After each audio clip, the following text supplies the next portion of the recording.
เช้าวันนี้วันที่ฝนตกตั้งแต่เมื่อคืนละประมาณตี 2เพิ่งจะหยุดไปสักครู่นี่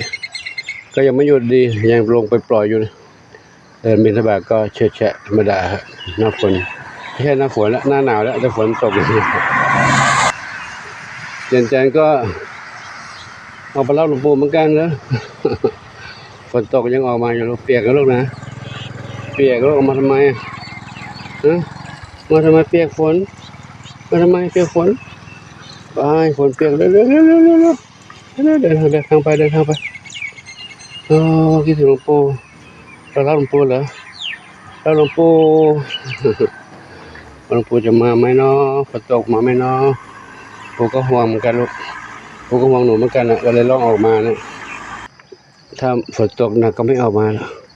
ไม่ออกมาน้องเจนกับบุญหลวงบุญหลายก็ไม่รู้จะกินอาหารที่ไหนเนาะพอดีฝนหยุดลงเม็ดแต่ก็ยังมีลงแป๊กเล็กๆน้อยๆก็เอามาได้อยู่เดี๋ยวได้ให้อาหารเขากินที่ศาลาเนี่ยนะฉันเดินไปแล้วไม่รอหลวงปู่เลยครับวันนี้ก็เป็นวันที่ฝนตกในช่วงหน้าหนาวเนาะ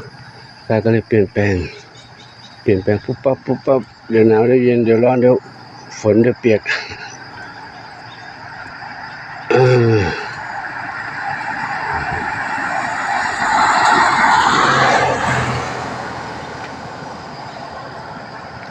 ครับก็จะขอนำภาพบรรยากาศยามเช้าวันที่ฝนตกให้กับทุกท่านได้ดู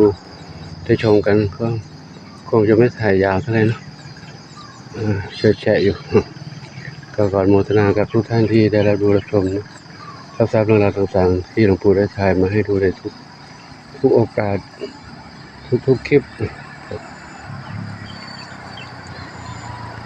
สำหรับท่านใดที่เข้ามารับชมใหม่ติดตามใหม่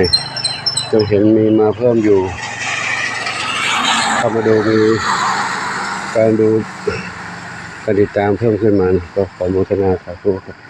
ก็ขออำนวยพรให้ทุกท่านที่ได้รับชมรับติดตามมีความรักความเมตตาต่อน้องเหมียวน้องหมาน้องไก่และสัตว์ประสาททั้งหลายขอจงอำนวยพร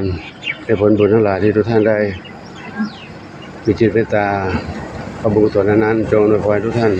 พบความสุขความเจริญมีความสุขกายสุขใจปรารถนาที่ใดขอได้ทุกความมุ่งมั่นปรารถนาทุกประการเทินขอยุติคดีไว้เพียงเท่านี้ก่อนนะขอโมทนาสาธุอายุวันโอสุขังพลัง